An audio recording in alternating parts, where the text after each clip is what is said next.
Hi, and welcome to today's session of the Natural Birth Summit. Today, we're talking about natural birth for survivors of prior trauma. And we are fortunate to have with us Melanie Keeton. Hi, Mel. Hi, thanks for Hi. having me. No, it's great to see you. Great to see you. Thank you. Melanie is a trauma-informed childbirth educator and doula in San Diego, California, and founder of Returning to Birth. Melanie believes that birth can be our greatest teacher, healer, and avenue for growth. She shares all types of birth stories on her website that answer the question, what did your birth experience teach you about yourself? Melanie and her husband Clinton have 3 girls, and one was born in a birth center and 2 at home. Okay, Melanie, we'll get started. To get into this topic, can you tell us how you define trauma?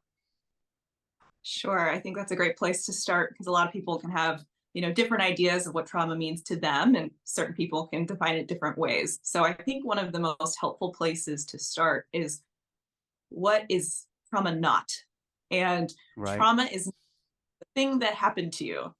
The bad thing that happened is not what trauma is. Trauma is your reaction to what happened, the nervous system's reaction to what happened. And so that's why you can have a situation where, sometimes we think of, what is a traumatic event? Something like being in a car accident, for example. 2 people can be in the same car accident and one walks away feeling, maybe a little shaken up, but otherwise fine, where the other person is completely traumatized by that and is too afraid to get in a car for weeks. Right. It's very to the same experience. It's not the experience itself, it's the nervous system's reaction to that experience. Okay. So at it that way, different things can be trauma that you may not have thought of at first. And sometimes in the kind of mental health community, trauma is talked about as big T or little t. So the big T being something, one singular large event like a car accident or an assault or a shooting or some sort of big thing that happened.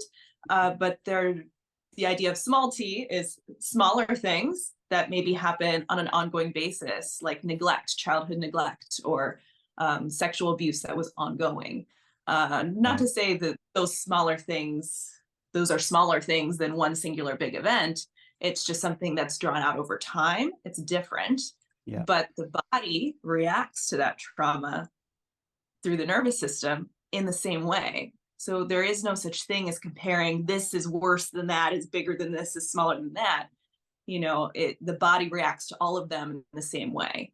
And that's kind of where I look at trauma, is anywhere that the body reacted to some traumatic experience. It doesn't matter what the thing was, it's how did your body react to it. And that's what I'm talking about when I'm looking at trauma. Okay, that's really helpful.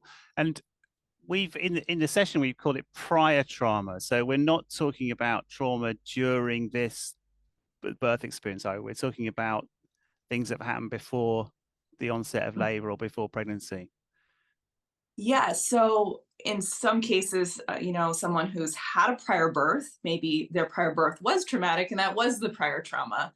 But Right. my focus of what I wanted to talk about today is more so people that have prior trauma, whether that's abuse or whatever that event was, before they experience labor for the first time. Because there is a connection between having prior history of trauma and how that may show up in labor. And sometimes that's a connection that people are not aware of already and they're not prepared for it. And when that can come up in labor, it can be very unsettling. And I find that anytime you have extra preparedness for something, you can have more support around it. And it can help prevent a new trauma of birth becoming a trauma. And anytime we can reduce trauma and have more support, I think that's a good thing. So that's what I wanted to kind of focus in on in our Okay. Oh, so it's a link between a prior trauma and this birth event, and how those you can be affected. The birth journey can be affected by that prior trauma. Yes. And so I like to look at it as the idea of like a file cabinet. So say in your brain, you have a file cabinet in your brain, you open up the drawer and you have all these nice, neat folders with these, different life experiences that you can look through. Yeah. And traumatic life experiences each have their folder and they're all nice and neat in the drawer.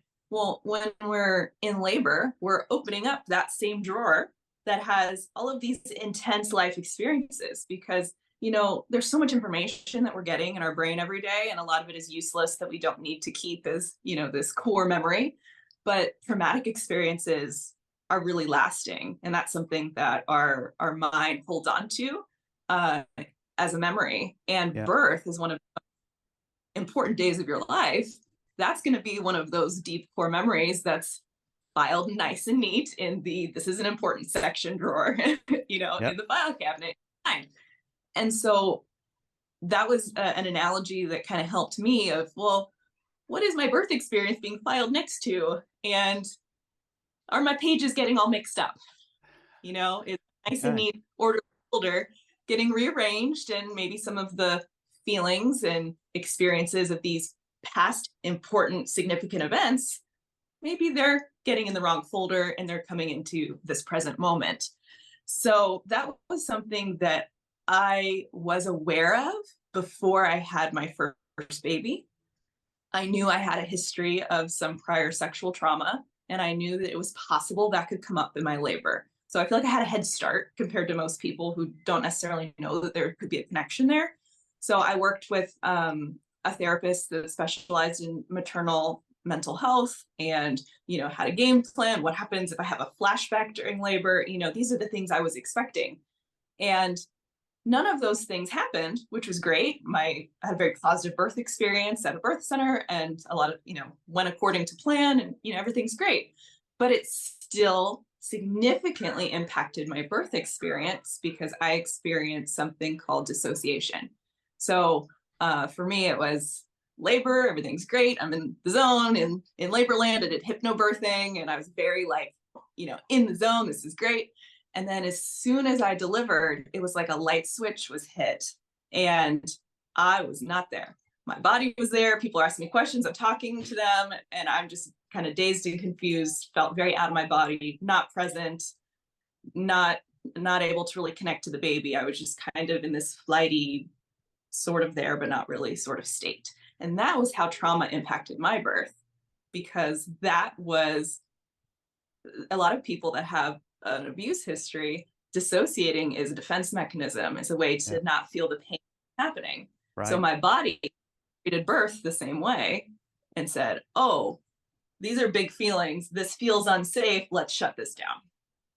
And so Okay. that into the nervous system of, as a very simple level, you have the fight flight response if Yep. something feels unsafe, or rest and digest, and everything is working and you're a calm regulated state.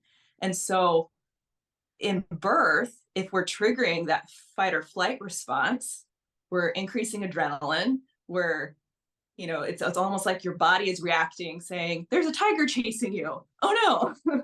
And that's great if there's a tiger chasing you, but if you're trying to relax and take Right. deep breaths, welcome oxytocin and let labor progress and all Right. these things, those are odds with each other.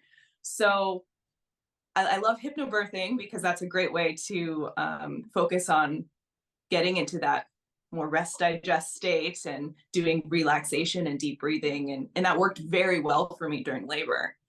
And for me, that trigger was after delivery, which I was not expecting. And sometimes trauma comes up in unexpected ways. So it's looking at how can we be prepared for that? Yeah. How can we prevent it from being a jarring, surprising experience if it happens? And then what do we do if it does? Okay. And yeah, go ahead. Sorry, I was going to say that's really interesting. And tell me, could you help us with a few more examples of the ways that prior trauma can impact the birth experience? You mentioned dissociation. What other ways are there that you're aware of? Well, think about maybe sexual abuse as an example. Unfortunately, that is very common. Some statistics say we're up to as many as 1 in 3 or 1 in 4 women have experienced sexual abuse by the time they're 18, which is a lot. It's a Uh, lot. how many of those go on to give birth? So, and that's not even looking at other types of trauma. That's just one specific type. So, say we're working with someone who has a history of sexual abuse. Sexual assault or sexual abuse usually is, some aspect of feeling I'm not in control. Someone else is overpowering me. Something is being done to me, or, you know, perhaps some level of undress, or, those sorts of things. And when you look at labor, especially the typical hospital setting, you have a lot of strangers coming in and out of the room. Right. You're partially undressed. You're being suggested to be subjected to cervical checks and someone touching you in a very intimate way that you may or may not want to be happening. Some people feel very comfortable saying no and declining those. Some feel coerced and feel like they can't say no. So now you're being touched in a way that you're not okay with by a stranger, with other people in the room that you don't know. Like, see how these are very similar? Right. If you're in that position of these are the things that are happening, of course, some of the feelings that may be coming up and the body reactions that may be coming up are the same as what happened during that assault. And you can't just use your brain to say, oh, but I'm fine now. This is birth. I'm happy. Brain body connection doesn't always compute. So the Right. body Okay. acting like the tiger's chasing us and, um, that can't just turn off. So we have to kind of look at, okay, if we're being activated in labor in that way, how can we quiet that? How can we quiet that noise? How can we downregulate back to that calm state? And a lot of the things that can help in labor are things that you can practice in pregnancy to be used to them. So I think pregnancy and birth is some of the ways that we can be probably most in our body out of anything. It's such a physical experience, and if that's being really in your body is something that you're not used to from maybe dissociation, or you're just not very connected to your own body, labor can feel really jarring. Labor can be very intense. And so if that is something you're not used to, it can feel like labor is something being done to you as opposed to something your body is doing. Right. So some of the things that can help during pregnancy is in preparing for labor is to do small doses of body work, of getting used to connecting and feeling what it feels like to have physical sensations in your body. Things like prenatal yoga is great because it's movement in your body. You're checking in with your breath. It's feeling what is happening in your body. Yeah. Chiropractic care, acupuncture, massage, even gentle forms of breath work. These are all things that are things you can practice during pregnancy. They're connecting to your body. How does this feel? How does it feel for me to be aware of how something is feeling physically, emotionally, and just bringing awareness. And the more you're doing these things as a practice in pregnancy, the more you can draw on those abilities in labor and remind yourself that labor is not something being done to you. It is Right. you, and Yeah. you can feel in your body that this is happening. And these labor sensations become, oh yeah, this is the same breathing I was doing when I was in my yoga class, or this is the same massage my partner, my doula, is giving me that I did before. And it's making sensations in your body feel safe. That's Okay. really the most, creating safety. And you mentioned the birth partner there, and I want to put a placeholder there. We'll come back to that because that's I imagine that's going to be key in this whole process. That is really interesting. And what are there any other examples you want to talk about now, or shall we continue to the next question? I mean, I think those are probably a pretty good list of things for during pregnancy. as far as like what you can do during labor, if you're noticing that you're already kind of going off course and your nervous system's getting activated and you're like, Yeah. one of the things that can really help with that is grounding techniques. So, Okay. you can do the breathing and the relaxation and all the things that are usually taught in childbirth education classes.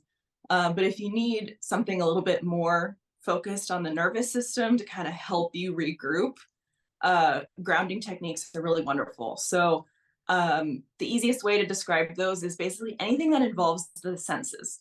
So you can look around the room, list 5 things you can see in the room. That's your vision. What are some things you hear? And your partner or your doula can just say, okay, give me a list of 10 things you hear right now. And it's engaging the senses, Yeah. focusing in on something, getting to your body.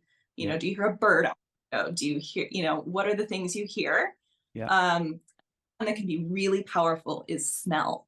So you could probably do a whole course on the idea of essential oils in labor, but that might be one to have like something you can take a lid off, hold up to your nose, smell real quick and put away. Just having a new flavor of Yeah. scent New that sensation. Yeah.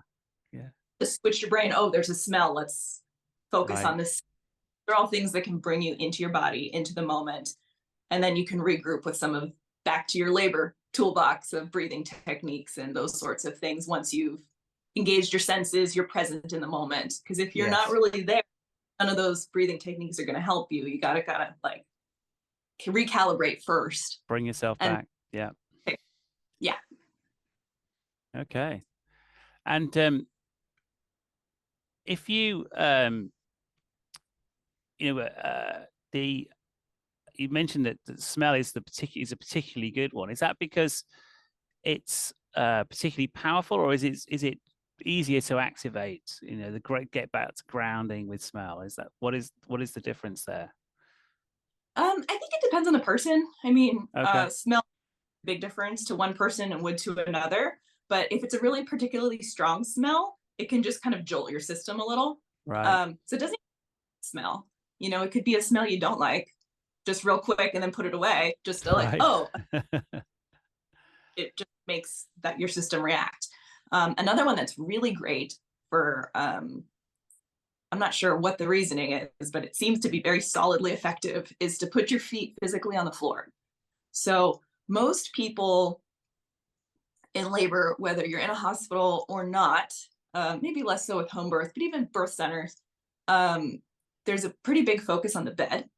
And usually, for a hospital birth, you get to the hospital, and the first thing you do once you're in your room is, oh, here's this bed, I get in it. And now your feet aren't on the floor, and you're in a bed, and you're moving, but you're not up and walking around. So getting your feet, even if you're sitting on a bed, but just getting your feet physically on the ground, both feet on the ground, that is a grounding experience. Okay. Physically, you're touching something solid, and that Yeah. can help as Yeah. well. Fantastic. Fantastic. So the in terms of the conversations that you have with the people who are going to be around you in your birth, that's your provider or midwife, obstetrician, um, your birth partner. How do mothers engage people in this? Because some of those conversations might feel you know fairly unsafe. I guess there's potential for that, isn't there? Absolutely. And I think that's something that's very important to give yourself space for, that you never have to disclose abuse. It's a very intimate experience. You never have to tell anybody if you don't want to. And there are Right. benefits to sharing that information with, your partner or your provider or your doula. But it's always your choice to do that. And it's okay if that choice is to not share it. But I think the important thing here is to know that whether you are sharing some very vulnerable information with your support team or not, that going into labor that it's possible it could come up. And if it's coming up and you don't have the tools to deal with it, your team may be less able to support you if they don't know about it. So it's one of Right. those things, I never want to tell somebody, you have to share this deeply traumatic experience with someone else, because no, you Right. don't. It's up to you. But if you are if you have created a support team of a partner, of a doula, of a midwife, of an OB, whoever that team is for you, if that is a team that you feel safe with, then they may be best able to support you to continue to feel safe in labor if they know about this and are trauma informed and know how to interact with you. So one of the things that I created is a template letter of a notification to your provider to let them know that you have some sort of trauma history. Okay. So sometimes verbal conversation about that can feel too much, and you still maybe want them to know about it, but you don't really want to talk about it.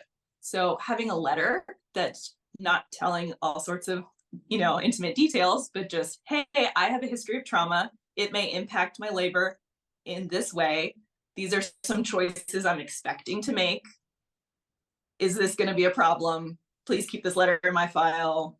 You can adjust it as needed, but sometimes just having something written, I don't want to discuss this letter, I just want you to have this information, the Yes. end. And that's something that I'll make available to everyone who's listening, if Okay. that would So be. there's a notifying those partners that there is prior trauma.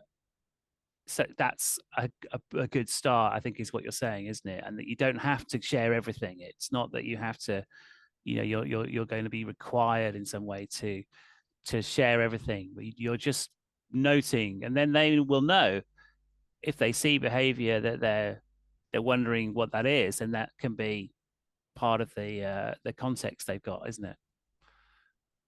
Exactly. Yeah. And Yeah. because if they know that that's something that could maybe come up, they might be more readily prepared to suggest things like, hey, let's get your feet on the floor if they're trauma Right. informed.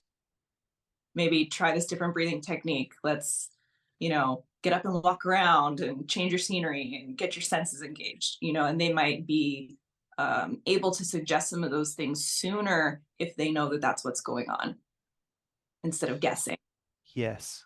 Now, some of the things you talked about in terms of grounding, those are techniques that are good for any mother to have in labor. Absolutely. And so they're not a signal on themselves, are they? That you're someone with a trauma history. Are there any things that you do suggest that mothers should do or could do that might suggest a trauma history to a provider or a caregiver? What do you mean? What are things that they Well, may do that would suggest they have that history without saying so? yeah, I think um,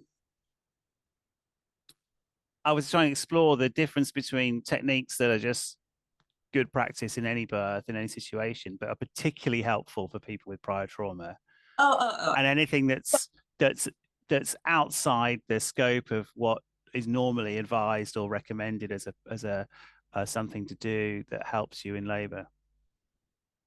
I mean, a lot of the general coping techniques that are taught in birth education classes, like certain um, hip squeezes or breathing techniques, or those sorts of things, those are helpful for everyone. Yeah. um, I don't necessarily think that there's one that's particularly helpful if you have a trauma history, but Okay. I will say some of those general coping skills may feel less effective in labor if you're having that fight or flight response in labor. Yeah.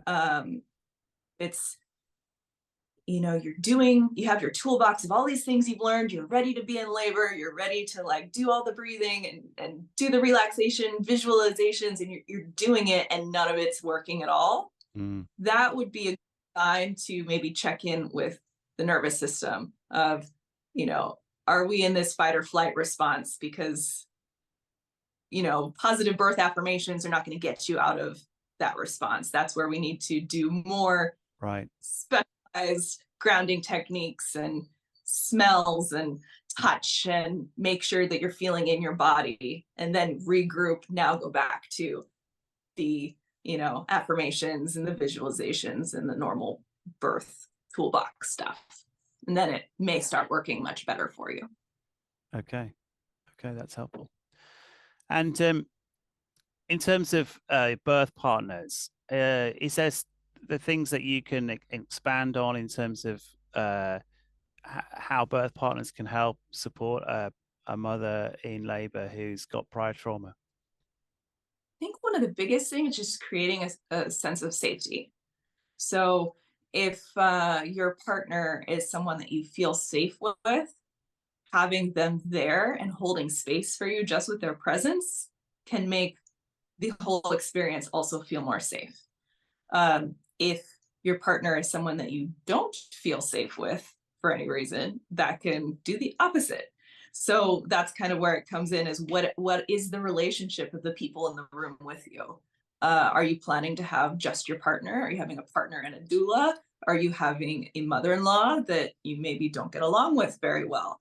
Is that something that's going to trigger the fight or flight stress response, or is that going to help you be in a relaxed state?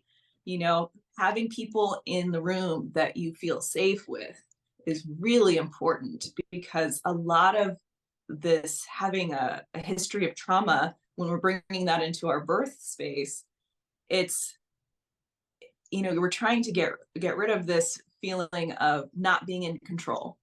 And that's really hard for labor, because we don't know when labor is going to start or how a contraction is going to feel. There's a lot of things that are Right. not in our, and in these past traumatic experiences, a lot of that probably felt out of control as well. So we have this, additional connecting piece. So you may not be able to control everything in birth, but we can control certain aspects. We can control who's in the room. You can control your environment. And sometimes it's just controlling the things you can help create that feeling of safety, where unexpected things can come up, you can notice them and then move on to the next thing, as opposed to all of this feels out of control and this is happening to me. That's what we're trying to avoid. Trying to avoid that. Yeah. And if you have that safety from your team, your provider, your spouse or partner, whoever is there in the room with you, just their physical presence can help the room feel more safe. So it's really important to be cautious of who are you inviting into that space, because it can really make a huge difference. Yeah, absolutely. Absolutely. So it sounds like talking to your provider about meeting the other people in the team to try to reduce the risk of people you don't know being in the room. That's the kind of conversations that are going to help you if you when it comes to being in the hospital, if you're going to be in a hospital. Yeah. And again, some of that is going to be outside of your control. You don't know which nurses are on staff, or if you're there to change, or, those sorts of things. But again, it's going back to, what are the things you can control? What are the things you can prepare for? And if those are all looked at in a sense of what makes me feel safe, then all of those other things are going to be more minimal. So sometimes just having things with you, like for the hospital birth, as an example, having a blanket from your own bed, or bringing your own personal pillow from home. Those might be things that feel comforting and safe, that are that you can connect to your senses by holding this blanket from home, smelling this blanket from home, or whatever the item is that is particularly meaningful to you, or brings you peace, or is calming. Like, having some of those things you can hold with you. That's another way to create more sense of safety in the space. But that template letter I was talking about, you can list a list of items for your provider of, these are certain things that I'm expecting maybe triggering for me, that I'm going to decline, and letting them know in advance, these might be things I decline. That sometimes that can be harder in a hospital birth than an out of hospital birth, but things like cervical checks, or saying, anytime someone touches me, I need to give explicit permission first. Right. You know, asking people to come in and say, may I do a cervical check? Wait for the yes, then then go. I'm going to check you now as they reach for and some of these providers are much better at this than others. So if you're explicitly saying these are things that will help me, please always ask permission before touching me. You know, just some of these little things are not little. No, they're You not know, little. No, I get that. Yeah. So can you talk a bit about the opportunity here? I think that you talked about, or in the introduction, I was mentioning that you see the opportunity for healing.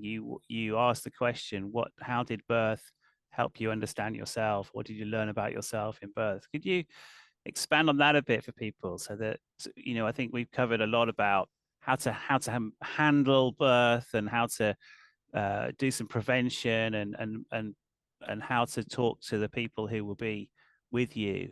What about the opportunity, the knowing yourself and the healing?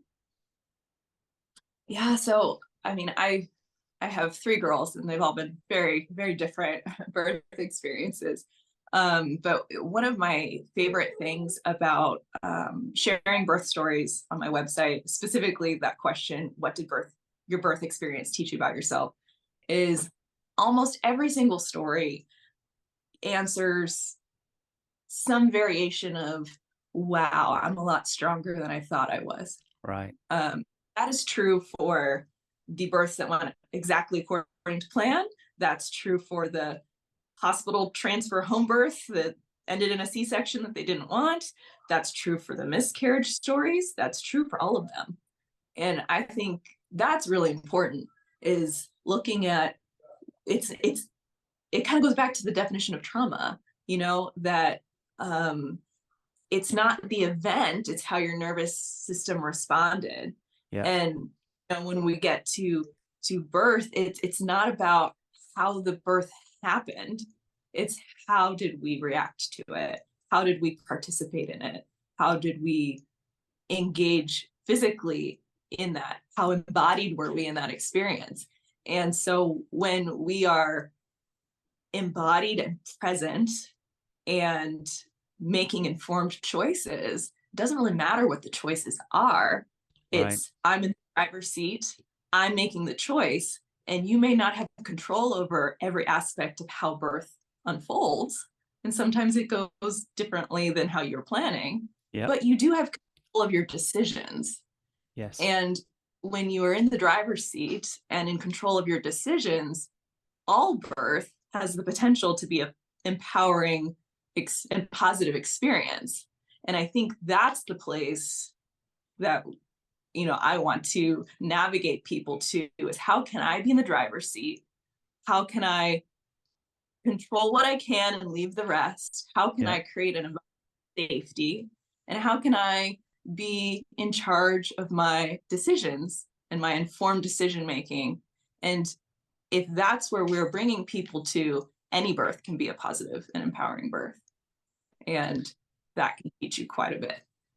Yeah, and that's an exciting message, because I think, yeah, I think that uh, that those are very actionable things, aren't they? That you talked about preparation, um, the practicing grounding techniques, talking to your partners, your provider, all these things. It's all connecting to the same point, because then you in labor, it's okay.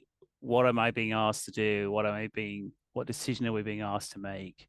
That engagement is what makes you, as you say, whatever happens, if you feel you had some control and some choices and you exercise those, then you can see the experience as a good one.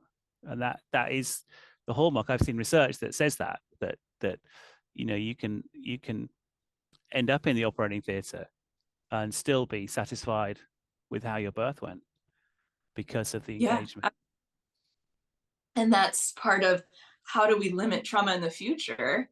Because so many people Right.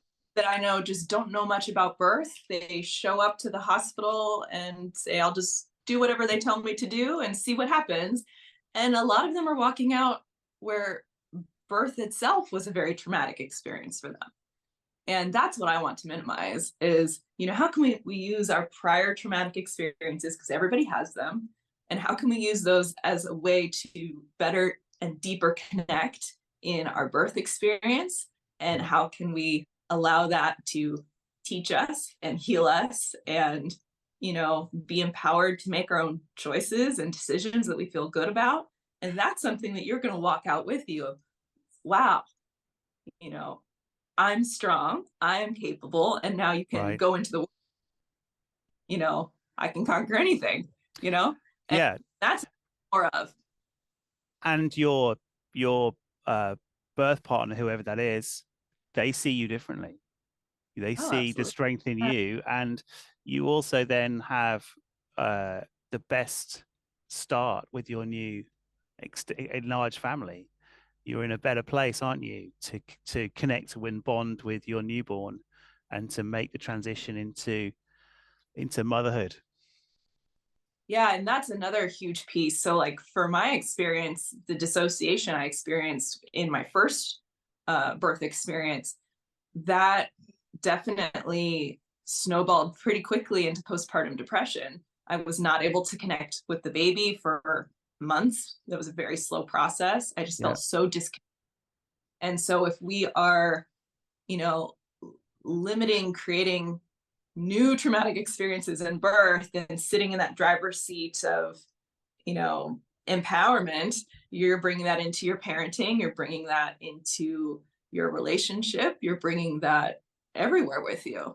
And, my comparing my second and third to my first, that bonding experience was so different and such an easier postpartum experience because I wasn't recovering from just physically birth, but trauma as well, Yeah. and Yeah. it, going into the postpartum period is hard enough. Let's not add in this suitcase we're dragging with us of all these, Yeah. put some of it down and take a step forward. Yeah, yeah, that's fantastic. Okay. This has been really, really a wonderful discussion. Thank you so much. I just wanted um for mothers that want to take a next step to find out more, to what can you suggest that mothers do if they want to follow this up? A few recommendations. One would be if you'd like to learn more about some of the nervous system stuff we briefly talked about. I would Yeah. look into polyvagal theory. Is very interesting. A great book I would recommend is The Body Keeps Score, talking about how we store Okay. traumatic experiences in our body. Um, Another one that's great, that's more birth focused, is When Survivors Give Birth. That's a book that Penny Simkin worked on that is excellent. A lot of great information there too. I also have a mini ebook I put together called Trauma Informed Childbirth, which I will make available to everybody who is viewing, if that's something that you're interested in, as well as that template letter I was talking about that you can use and tweak however you need to if you'd like to have a written disclosure to your provider, letting them know about any sort of traumatic history you may have and how that may impact your birth. That is a template letter that you can use to put that together. And those are both available on my website. I'm at returningtobirth.com.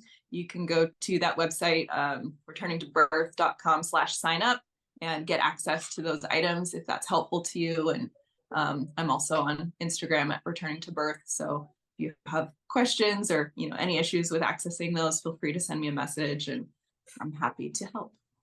That's fantastic. It's really, really great. And do you, in your practice yourself, do you do any work remotely, or is it all in person? In person and remote as well. So I'm in the middle of updating my offerings section on my website. So we'll see if it's up in time. But if not, send me uh, a direct message on Instagram if that's something you're interested in talking with me more. And we can set up conversation to chat more about your needs. But yes, I meet with people here in person in San Diego, as well as anywhere in the world through Zoom. So fantastic. This has been really great. Thank you, Melanie. And just to remind you, your Instagram handle again was returning to birth. just returning to birth. Okay, fantastic. Thank you so much. It's been an absolute pleasure and hugely informative, and really some great things, and the resources that and the next steps you've offered have been fantastic. So really appreciate your time. Thank you.